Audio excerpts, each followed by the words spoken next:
اس series میں ہم قرآن پاک کو بطور ماخذ اردو پہچاننے کی کوشش کر رہے ہیں۔ اس سیریز کے پارٹ 1 میں ہم الفاظ 1 تا 5 بیان کر چکے ہیں۔ پارٹ 1 دیکھنے کے لیے آپ کارڈ پر کلک کر سکتے ہیں۔ یہ اس سیریز کا پارٹ 2 ہے اور اس میں ہم الفاظ 6 تا 10 بیان کریں گے۔ تو آئیے ویڈیو شروع کرتے ہیں۔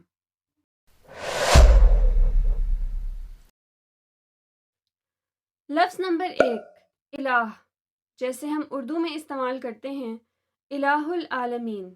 آئیے تلاش کرتے ہیں کہ قرآن پاک کے کس مقام سے یہ لفظ اخذ کیا گیا ہے۔ سورۃ الحجرات کی آیت نمبر 1 کے لفظ نمبر 8 یعنی اللہ میں یہ لفظ الہ پوشیدہ ہے۔ لفظ اللہ کو اگر توڑا جائے تو یہ ال اور الہ پر مشتمل ہے۔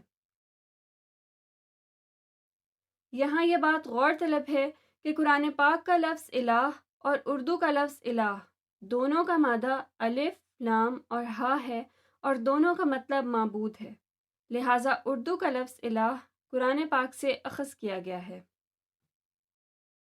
لفظ نمبر 2، خبط، جیسے ہم اردو میں استعمال کرتے ہیں خبط ہو جانا۔ اس لفظ کی تلاش میں ہماری نظر سورۃ الحجرات کی آیت نمبر 2 کے لفظ نمبر 19 پر جاتی ہے، تہبطا۔ تہبطا کو اگر توڑا جائے تو یہ تا اور حبت پر مشتمل ہے۔ یہاں یہ بات غور طلب ہے کہ قرآن پاک کا لفظ حبت اور اردو کا لفظ خبط دونوں کا مادہ ہا، با اور طا ہے اور دونوں میں ضائع ہو جانے کا مطلب پایا جاتا ہے۔ یہاں یہ بھی دیکھیے کہ کتنی خوبصورتی سے عربی کے ہا کو اردو کے خا سے بدل دیا گیا ہے، باقی سارا لفظ اپنی اصلی حالت میں موجود ہے، لہٰذا اردو کا لفظ خبط قرآن پاک سے اخذ کیا گیا ہے۔ لفظ نمبر 3، شعور، جیسے ہم اردو میں استعمال کرتے ہیں اہل شعور۔ اس لفظ کو ڈھونڈتے ڈھونڈتے ہم سورۃ الحجرات کی آیت نمبر 2 کے لفظ نمبر 24 پر پہنچتے ہیں، تشعرون۔ تشعرون کو اگر توڑا جائے تو یہ تا، شعور اور واو نون پر مشتمل ہے۔ یہاں یہ بات غور طلب ہے کہ قرآن پاک کا لفظ شعور اور اردو کا لفظ شعور دونوں کا مادہ شین، عین اور را ہے اور دونوں کا مطلب سمجھ ہے۔ ہمیں یوں محسوس ہوتا ہے کہ قرآن پاک کے اکثر الفاظ کو سوچ سمجھ کر اردو کے لفظوں میں بدلا گیا ہے، جیسا کہ اس پیش کو اس واو سے بدل کر لفظ شعور قرآن پاک سے اخذ کیا گیا ہے۔ لہٰذا یہ بات نوٹ کر لیں کہ پیش اور واو جو کہ لفظ کے درمیان میں آئیں لفظ کے اصل حروف نہیں ہوتے بلکہ صرف آواز پیدا کرنے کے لیے استعمال کیے جاتے ہیں۔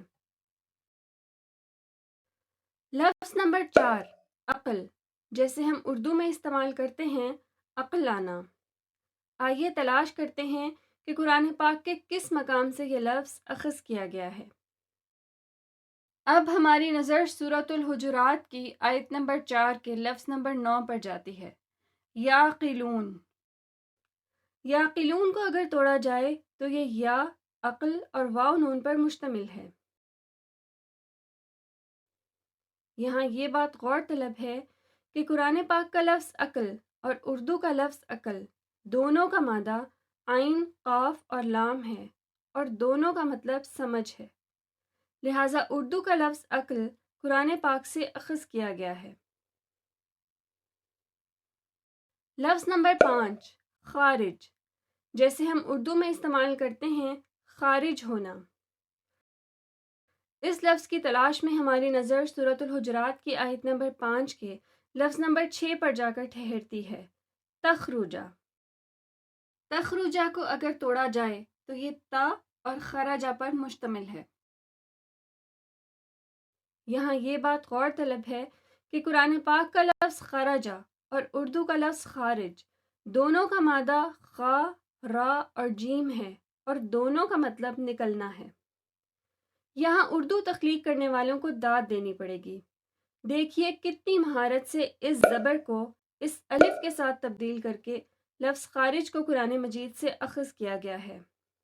یہاں عربی اور اردو کا یہ فلسفہ سمجھ لیجئے کہ زبر اور الف جب لفظ کے درمیان میں آئیں تو وہ لفظ کے اصل حروف نہیں ہوتے بلکہ صرف تلفظ کے لیے استعمال ہوتے ہیں۔